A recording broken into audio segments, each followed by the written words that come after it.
धन्य हुए हैं जीवन उनके जिनसे तेरे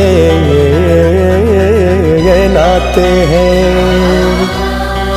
लेके कांवर दर पे तेरे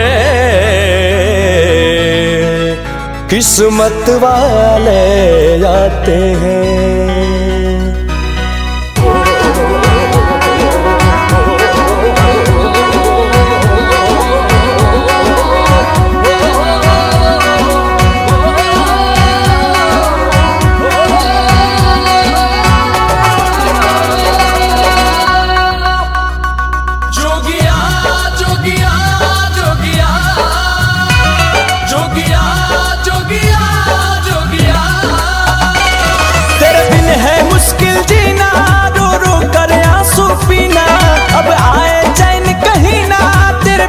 मुश्किल जीना जो बरकत होती है दुनिया में शोहरत होती है। जिस पे तेरी रहमत होती है उसकी ही किस्मत होती है। उसकी ही किस्मत होती है। उसकी ही किस्मत होती है। हुआ ना होगा बिन तेरे, हुआ ना होगा बिन तेरे उधार जो दिया जग में है एक सच्चा तेरा दरबार जो किया।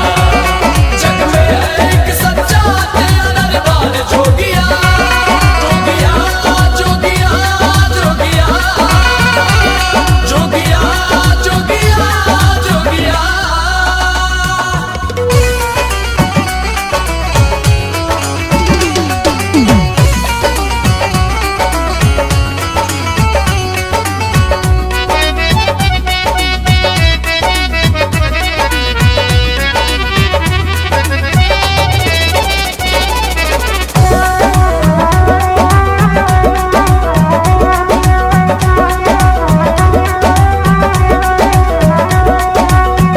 चाहने वाले चाहने वाले चाहने वाले तेरे दर सर के बल चले आते हैं।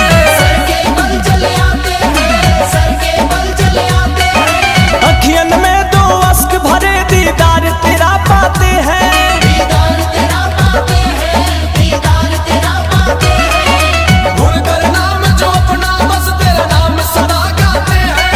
भर के कांवर गंगा जल से जो तुझको नहलाते हैं। पड़ते न कभी कोई मुश्किल में फंसते ना मोह के जंजीर में बस जाते हैं। वो हर दिल में हंसते हैं। वो हर महफिल में हंसते हैं। वो हर महफिल में हंसते हैं। वो हर महफिल में होता है बस उनका ही, होता है बस उनका ही व्यापार जो किया।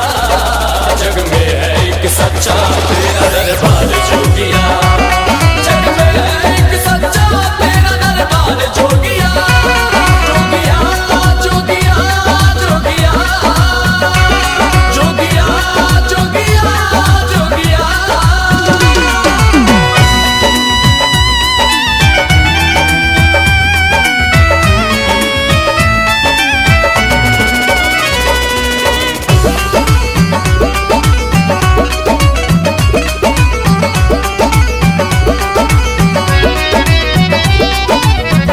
रह गुजर राहों में जो गुजर राहों में